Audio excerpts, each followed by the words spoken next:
That chuck is on, but it is not dialed in.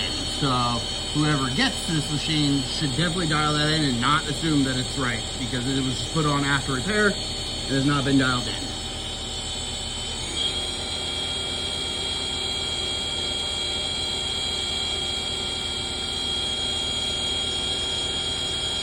And this is cold. I just turned on this machine. It has not done a warm up or anything like that.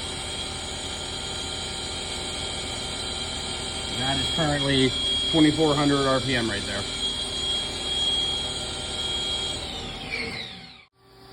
Okay, here's some jogging of the axes.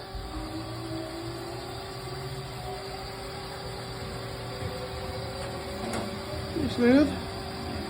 Hear a little bit of noise from the sheet metal.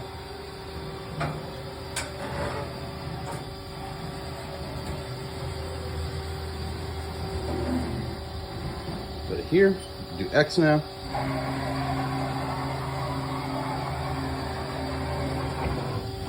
This is at the fastest jog that I can do.